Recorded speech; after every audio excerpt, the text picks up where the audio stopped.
Comment que ça va, les potos? Je suis avec la petite fumée, là. C'est ça que c'est bon, mes cochons. Oh, alors, ça faisait longtemps qu'on n'avait pas fait une vidéo un petit peu plus longue pour parler de cette formidable actualité politique. Alors, vous avez vu, hein, il nous a gâté le président Macron, hein, en nommant bébé Bayrou, la tête de veau, le centre mou, hein, le centre mou, 73 ans, ça doit être mou, ça doit être mou du genou, mou du crâne et surtout mou de la tête. Le braquemar, ça doit pas lever souvent, hein. C'est ça que c'est pas bon. Avec Michel Barnier, bah écoute, si c'est ça le nouveau monde, hein, donc Michel Barnier, miskin, il a fait 3 mois, 73 ans, regarde, ils ont le même âge. Bah, ils ont l'âge à Brigitte. Brigitte, elle est un petit peu plus vieille. Mais elle tourne avoir un gros braquemar. Je vais aller en prison bientôt.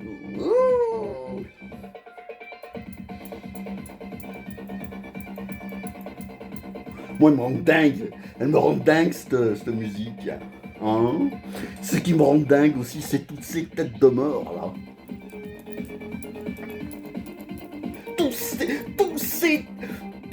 Tous ces vendus là, toutes ces têtes de mort, hein, du gouvernement, du parlement, les financiers financent les médias font élire le politique, et le politique, il encule son peuple bien profond, mes cochons.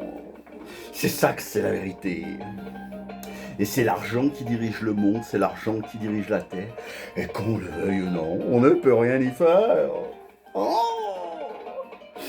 bon, vous avez vu un petit peu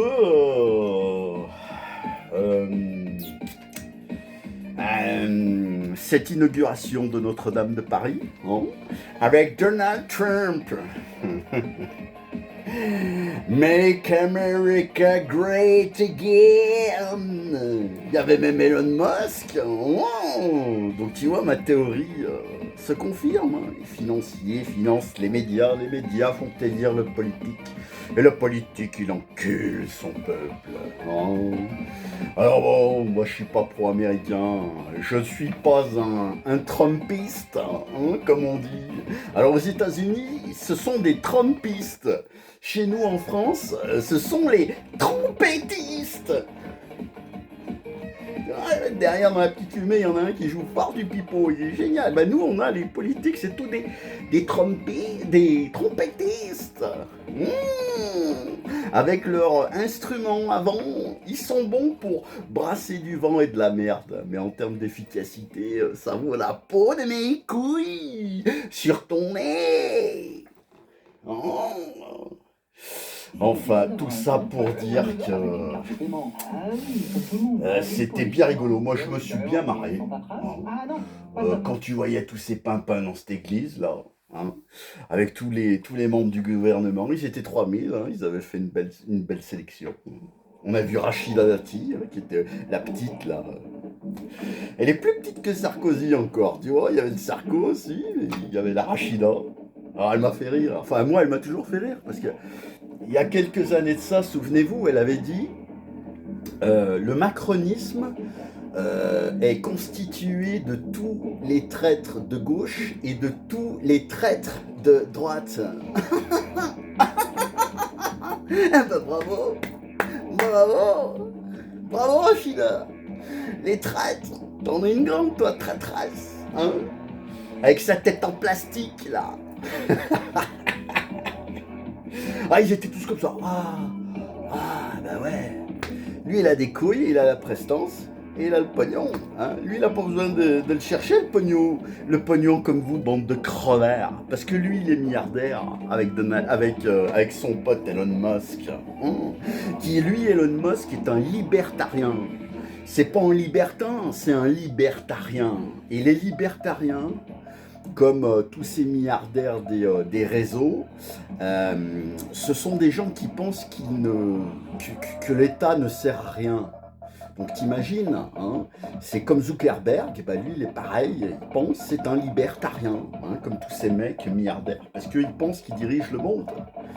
Mais ils dirigent le monde puisqu'ils sont plus puissants que des États.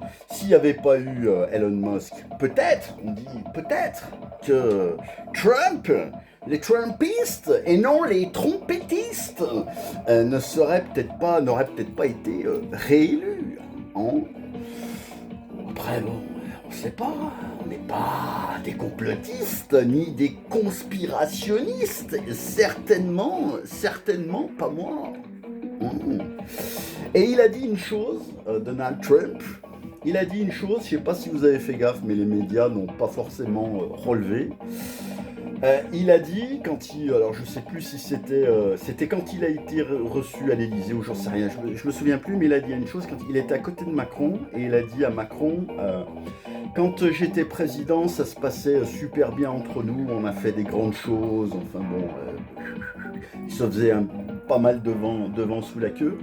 Et il a dit à Macron, en nous regardant bien droit dans les yeux, il a dit, mais aux États-Unis, nous avons une communauté de Français, une grosse communauté de Français, et ils sont tous très talentueux. Et c'est ça que c'est la vérité, parce qu'ils sont tous très talentueux. Tous ceux qui sont dans la tech aux États-Unis, ce sont tous des Français. Souvenez-vous de Fidji Simo, dont je vous ai déjà parlé plusieurs fois, qui est resté numéro 2 de Facebook pendant 10 ans. Hein. Numéro 2 de Facebook, de Faccia Bruta, juste derrière Zuckerberg, c'est quand même pas rien, puisque la fille, elle vient du sud de la France, elle vient d'une ville que j'adore qui s'appelle la ville de Sète. Hein, et vous pouvez regarder son profil, elle n'est pas née avec une cuillère d'argent dans le cul. Hein. Comme Zuckerberg hein, d'ailleurs, il n'était pas né avec ni Elon Musk, ils ne sont pas nés avec des cuillères d'argent dans le cul. Leur mérite, on peut leur dire qu'ils se sont fait tout seuls. Mais même celui qui est en charge aujourd'hui de toute l'intelligence artificielle du groupe Meta qui regroupe Facebook, Instagram, WhatsApp, c'est un Français. Allez vérifier. Ceux qui vous ont empoisonné là avec les laboratoires machin, les mecs c'est des Français. Hein, et voilà, donc posez-vous la question de pourquoi ils sont là-bas et pas ici.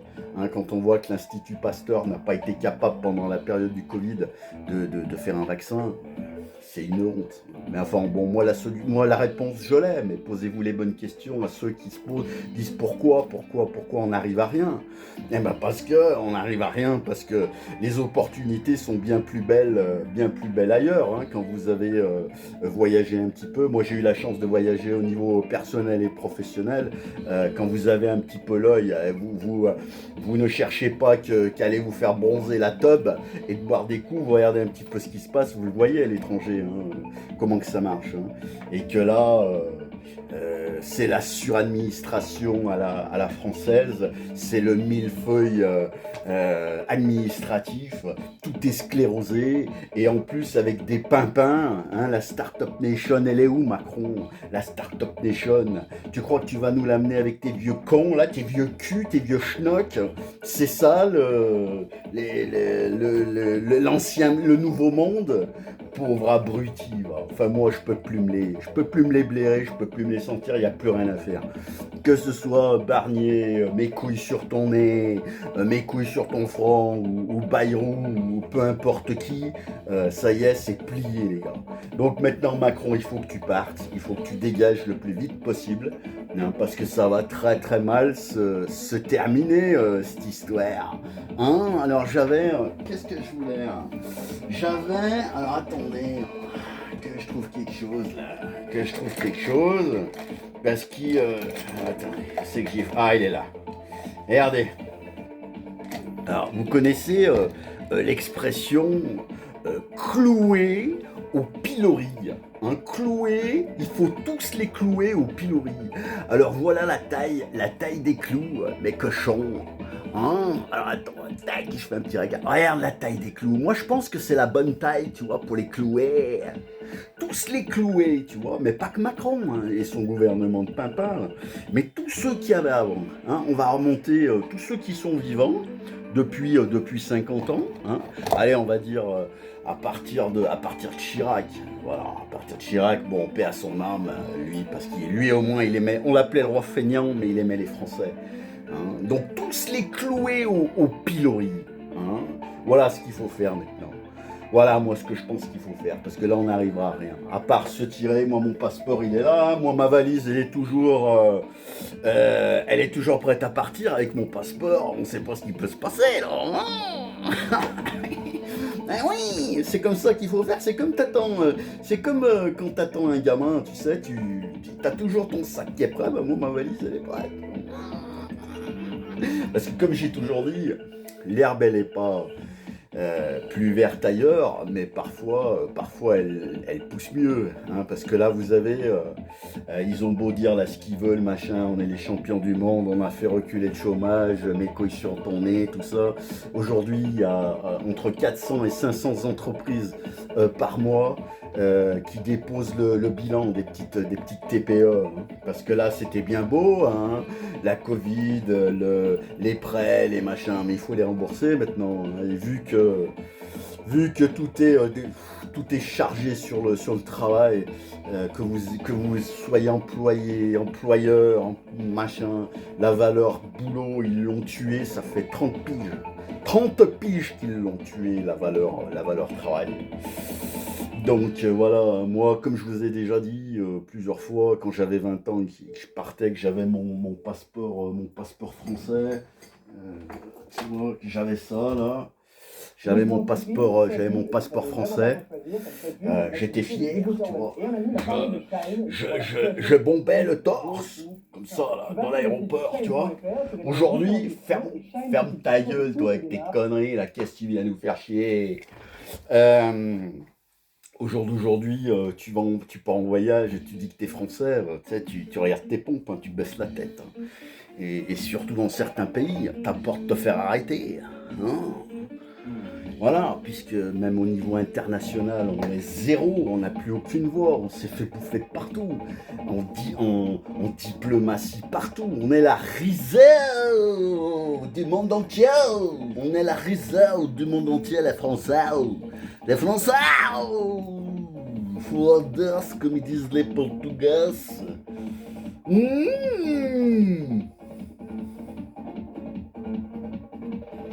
Sinon, qu'est-ce que je voulais vous dire d'autre? Je sais pas. Des fois j'écris parce que j'ai peur de... Ah oui! Le nouveau mot le plus long de la langue française, c'est plus anticonstitutionnel, non, 25 lettres. C'est intergouvernementalisation. Mes cochons. Intergouvernementalisation. Mes cochons. C'est ça qu'il faut faire. De l'intergouvernementalisation. 27 lettres. Et on chiffrait des lettres. Hein, c'est comme la vidéo que j'avais pas dit, l'enculage. 12 lettres au pluriel. C'est ça que c'est bon. L'enculage. Et le fistage en France. C'est ça. 7 ans. 7 ans. D'enfilage, d'enculage, de fistage. Tu peux écrire un poème. Oh, avec la Macronie. Parce que le macronisme, c'est être prêt à tout en étant bon à rien en même temps. Voilà, et ça fait 7 ans que ça dure. Mais moi je vous dis que Pimpin, le président roi, il finira pas son mandat. Parce qu'avec, donc si tu veux, Louis XIV, bon lui il se prend pour Louis XIV, le roi Soleil. Et l'autre Pimpin de Bayrou, il nous a parlé d'Henri IV. Hein. Donc, non, mais t'imagines comment le foutage de gueule, comment ils prennent les gens pour des connards, hein, pour des décérébrés. T'as envie de leur prendre les deux têtes, comme bah. Putain. Alors bon, moi j'ai décidé de faire une grande fête à l'Élysée et on va faire ça, on va dire ça, le bal des enculés, parce que moi j'ai besoin de soleil, hein, moi j'ai besoin de la compagnie créole, hein, moi l'hiver ça me va pas, il n'y a qu'un truc qui me va dans l'hiver, c'est qu'il n'y a pas de moustiques, sinon moi je rentre en dépression, alors c'est pour ça qu'il faut faire des fêtes, tu vois, hein, au bal des enculés, ouais, ils vont tous aller se faire pister au bal des enculés, tous ces fils d'up, tous ces fils d'up, hein. Et puis tous, un gouvernement, la députation, là, tous ces putassiers, ces putassières, tous ces sénateurs, là, tout ce système, en fait,